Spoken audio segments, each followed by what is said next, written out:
When these bills attack these kids, it says you don't belong here. And especially when it's a government source saying you can't compete in sports or you can't get the healthcare that you need, we don't affirm you. It literally says you do not belong here. And all kids are looking for when they're growing up is a place to belong.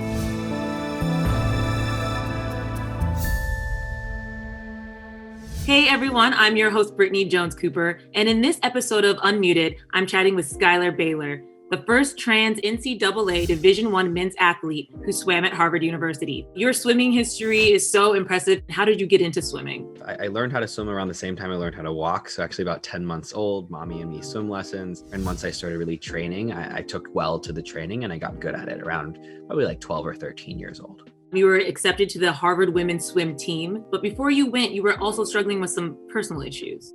I began struggling with an eating disorder halfway through my high school career. So I went to a rehab center for my eating disorder, which was my number one struggle. And that was really the space that I was able to find to figure out that I'm transgender. Despite having access to the resources, I'm an athlete. And if I transitioned, I would lose the women's team. But when it became more clear that I wanted to transition, that I was going to go through medical steps in my transition, that I wanted to go by he, him, his male pronouns, my coach, Steph, was like, what about the men's team? I think it took a little time to really take that risk for myself and my happiness. But as you know, from me being the first trans men's athlete, I did end up taking that risk. Which brings you to the conversation about trans children playing sports in school. There are currently more than 30 state legislatures debating bills that would ban transgender girls from competing in women's sports. What are people getting wrong about this conversation? The argument that is used is to say, oh, it's unfair. It's unfair for transgender athletes to compete with cisgender athletes. None of these bills are talking about professional sports.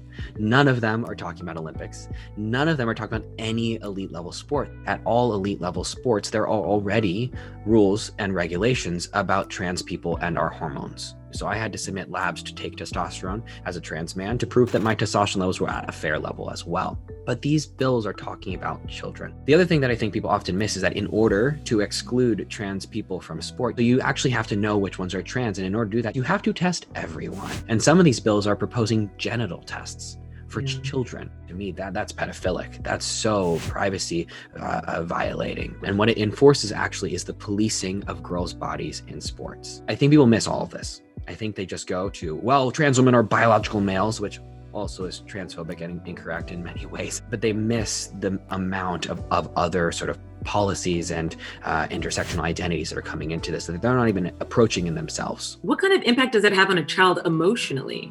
Yeah, honestly, I get like goosebumps in a bad way, like a sad way, and sort of teary when I think about it, because a lot of trans kids don't have the support from their parents, don't have the support from their teachers or their friends. And so for the government to add on to that, oh, by the way, you also don't belong in sports, it's a massive, massive message to these kids that they don't belong. I want to be very clear to all trans kids, you do belong here and you do belong in sports, you do belong in healthcare, and the government is wrong. But a kid doesn't know that. We need some really, really important action here, especially for trans people right now and trans children. We need people to act. All of these actions are at pinkmanray.com/transbills, and you can go take direct action there. That's what I want from my allies during Pride Month. Go get some movement online. You recently posted about pronouns. Take me through why you think it's so important that people who are not trans share their pronouns. I think a lot of people forget that if you're not trans, you also have pronouns. I think it's really important to present them when you present your name or when you introduce yourself, because it helps sort of dismantle this idea that you can't always understand or know somebody else's gender just by looking at them. Once you share your pronouns, you're going to create a safer space for transgender, nonconforming, and non-binary folks to share our pronouns too. And that, I think, is a way, again, to be an ally to us. Schuyler, I want to thank you for joining us today and for sharing your story with us. It means a lot.